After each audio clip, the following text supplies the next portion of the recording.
So, alright mga bay, meron tayong gagawin ngayong test, no? Tignan natin kung advanced reading ba yung ating sprocket combination dito kay Sniper 155 na 1448. So, i-compare natin siya sa speed ng Google Map or Waze, then dito sa speed ng motor, kung accurate ba or advanced or late, no? So, let's go.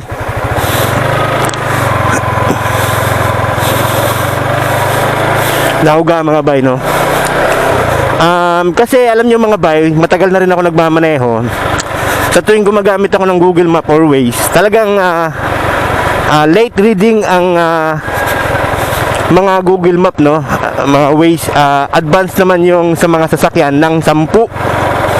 Ngayon, dito natin malalaman ngayon, kasi may mga nabasa ako na comment na ang lakas daw maka-advance reading ng 1448 na sprocket.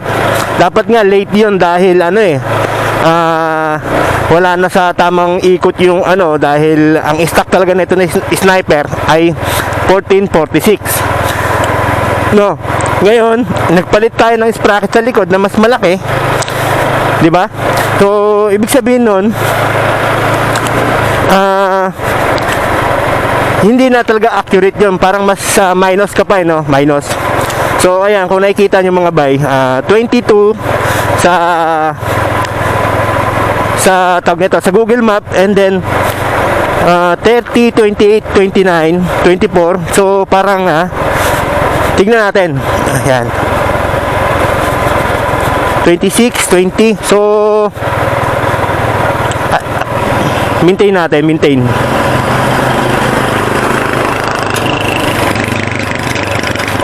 So, konti na lang pala yung speed ng motor at nung speed ng Waze is halos magkapantay lang. So, advance lang ng ka-advance ng 6. So, 6 na lang. Ibig sabihin, konting-konti na lang magiging accurate na yung ating speedometer ng motor at nung sa Waze, no? Ayan, yun lang gusto kong malaman talagang kung naging advance ba siya or late. So far mukha namang accurate pa rin yung ating hindi naman siya advance. No, advance lang siya ng konti sa Waze. So normal lang kasi talagang pagdating sa Waze is late naman talaga ang reading ng Waze. So, halimbawa, tumatakbo ka ng 160. Tapos si Waze ay nasa 150 lang, no? Ayan, no. So good. Okay yung set natin. Hindi siya advanced reading. Nagbawas pa nga eh. Kasi nung tinesting ko na to dati, tumatakbo ka ng 120.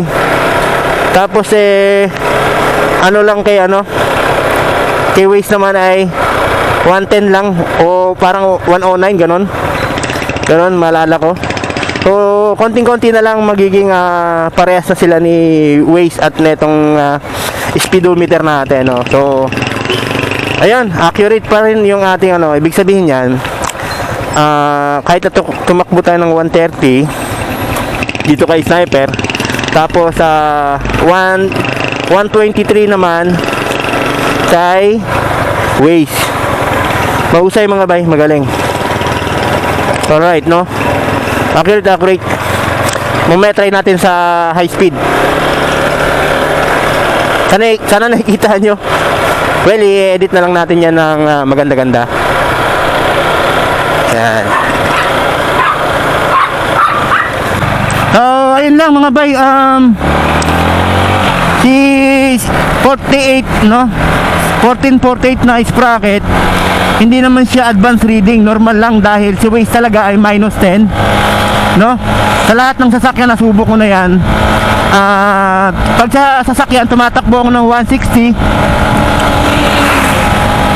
kay Waze naman ay 150 lang, no? So minus 10 si Waze, plus 10 naman ang mga sasakyan kahit motor. So yung sa ginawa natin ditong combination na 1448 ay naging 6 na lang yung lamang niya kay Waze. So konting-konti na lang, accurate na siya para accurate yung ano natin. So hindi siya advanced reading, normal lang. Kasi meron kasi akong nabasa ng mga comment na ang lakas daw maka-advanced reading ng 1448. So mali po yun. So yun lang. Hope na natuwa kayo dito sa ating test mga bay.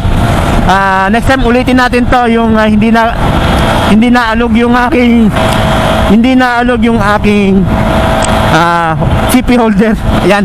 So kita-kits mga bay. See you in my next vlog.